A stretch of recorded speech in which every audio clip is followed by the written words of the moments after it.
सब कैसे हो? हाँ, नमस्ते नहीं बोला किसी ने। नमस्ते बच्चों, पता है नमस्ते करने से क्या होता है? नमस्ते करने से बड़े बुजुर्गों का आशीष मिलता है, और आशीष लेना तो अच्छी ही बात होती है ना बच्चों।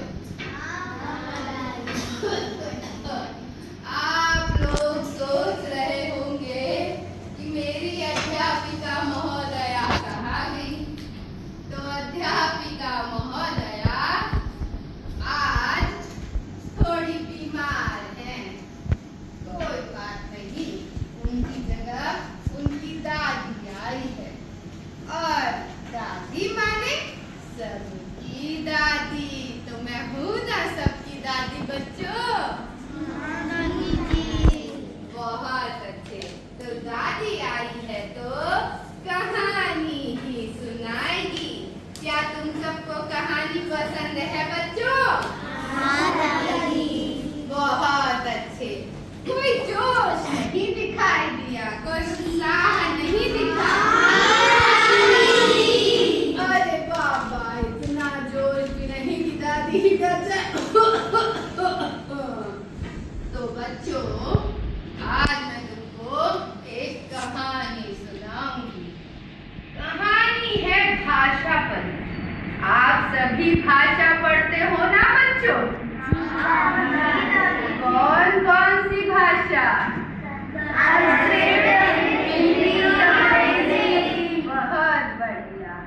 तो भाषा पढ़ी गई बाजार। कहाँ गई? बाजार। कौन सा त्योहार चल रहा है जरा बताओ?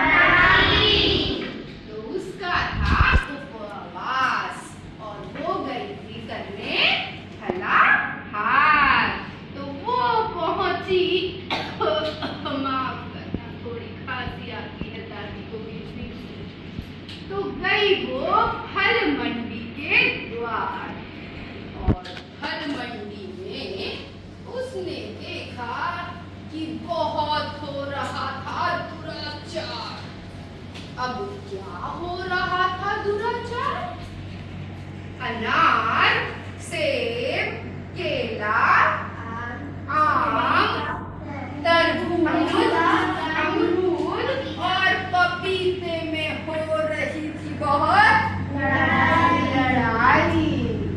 तो कोई भी नहीं बिकने को तैयार था भाई। अब कैसे करती भाषा परी फलाहार? तो उसके दिमाग में आया एक विचार, क्योंकि उसके पास है जादुई शक्तियाँ। उसने कहा, अगड़म बगड़म जगड़म, अब मैं मिटाती हूँ इन सभी की लड़ाई का चक्रम। वो गई उन फलों के पास और उसने कहा, जिस प्रकार हम अपने इस देश में, हमारे देश का नाम क्या? भारत में सभी धर्मों के लोग मिलजुल कर रहते हैं, एकता के साथ रहते हैं, उसी प्रकार आप सबको भी एकता से रहना चाहिए। लेकिन अनार को तो बहुत गुस्सा आ रखा था। जरा मदद करना, जरा कुर्सी इधर करना, तो बैठ जाऊं, दादी थोड़ा थक जाती है। क्षमा करना, कहानी के बीच में दादी हूँ, थक जाती हूँ। हाँ, तो जो अनार था, मैं कहाँ थी? अनार कहाँ? तो भूल जाती हूँ, बूढ़ी हो गई हूँ ना। अनार बोला, मैं हूँ बहुत महान, क्योंकि मैं सबको देता हूँ ज्ञान। दिमाग में ज्ञान। बहुत अच्छे, बहुत अच्छे।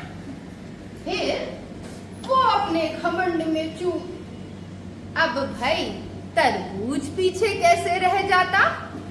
तरबूज बोला, मैं हूँ सबसे महान, क्योंकि मैं सभी बीमारियों से लड़ता हूं दिन शाम। अच्छा फिर उसके बाद केला भी क्यों पीछे रह जाता? केला बोला, मैं हूं सबसे तंदुरुस्त, मैं सब खिलाड़ियों को रखता हूं दुरुस्त, तो मैं हूं सबसे महान। क्षमा करना खांसी की। फिर कौन आया? पपीता। पपीता बोला, मैं हूं सबसे महान, क्योंकि मैं रखता हूं सबके पेट को तंदुरुस्त, और जब अच्छा तंदुरुस्त पेट होगा तो दिमाग भी अच्छा चलेगा, शरीर भी अच्छा चलेगा, तो मैं हूं सबसे महान। तो भाषा परी बोली, नहीं भलो, जब आप सभी अपनी ताकत को किसी व्यक्ति को देते हो तो वो हर तरह से तंदुरुस्त होता है, उसका मस्तिष्क भी तंदुरुस्त होता है, उसका शरीर भी तंदुरुस्त होता है, उसका पेट भी तंदुरुस्त होता है। तो आप सबको कैसे रहना चाहिए? मिलजुल कर। तो बताओ बच्चों, ये कहानी हमें क्या संदेश देती है? एकता में। बहुत अच्छे, बहुत समझदार बच्चे हैं इस कक्षा में। तो क्या है? एकता में ही शक्ति है। फल है अनेक किंतु मंडी तो एक है। गाओ, फल है अनेक किंतु मंडी तो एक है। फूल है अनेक किंतु भाषा तो एक है। चलो भाई, अब मैंने तो कर दिया अपना काम, अब मैं जाती हूँ करने आराम। तेरा बेटा ये लाठी उठाता है, बहुत बड़ी, बहुत बड़ी। चलो अब मैं जाती हूँ बच्चों, ठीक है? चलो नमस्ते।